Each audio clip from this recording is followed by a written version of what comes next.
Brought to you by Penguin.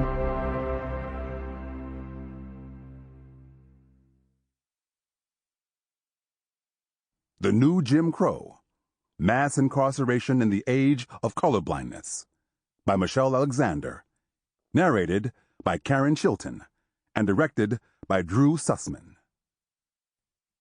This book opens with the foreword by Cornel West.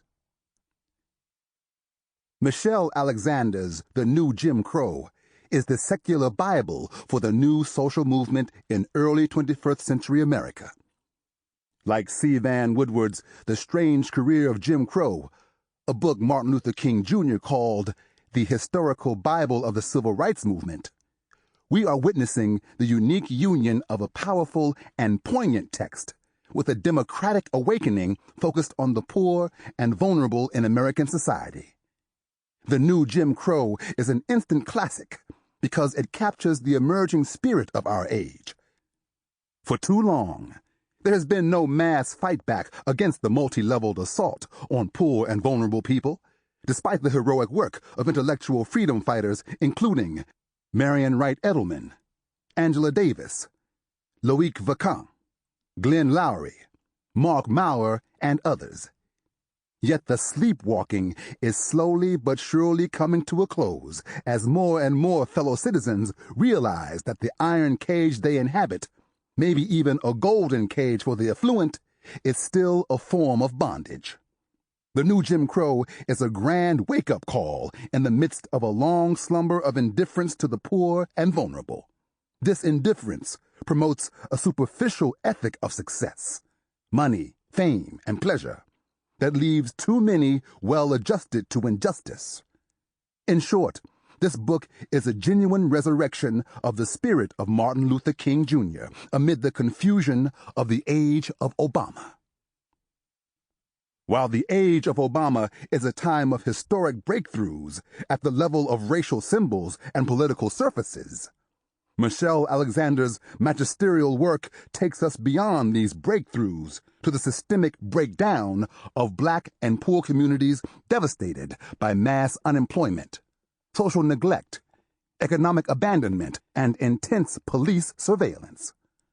Her subtle analysis shifts our attention from the racial symbol of America's achievement to the actual substance of America's shame. The massive use of state power to incarcerate hundreds of thousands of precious poor, Black, male, and increasingly female young people in the name of a bogus war on drugs. And her nuanced historical narrative tracing the unconscionable treatment and brutal control of Black people, slavery, Jim Crow, mass incarceration, takes us beneath the political surfaces and lays bare the structures of a racial caste system alive and well in the age of colorblindness. In fact, the very discourse of colorblindness, created by neoconservatives and neoliberals in order to trivialize and disguise the depths of Black suffering in the 1980s and 90s, has left America blind to the new Jim Crow.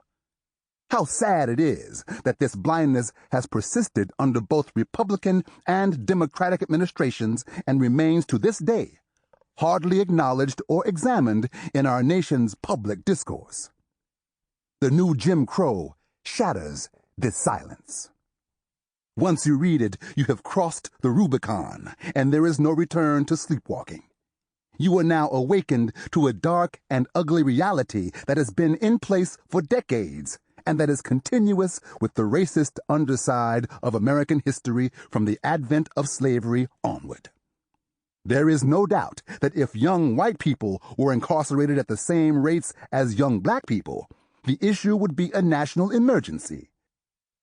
But it is also true that if young Black middle and upper-class people were incarcerated at the same rates as young Black poor people, Black leaders would focus much more on the prison industrial complex. Again, Michelle Alexander has exposed the class bias of much of Black leadership as well as the racial bias of American leadership, for whom the poor and vulnerable of all colors are a low priority. As Alexander puts it in her fiery Sample complete. Ready to continue?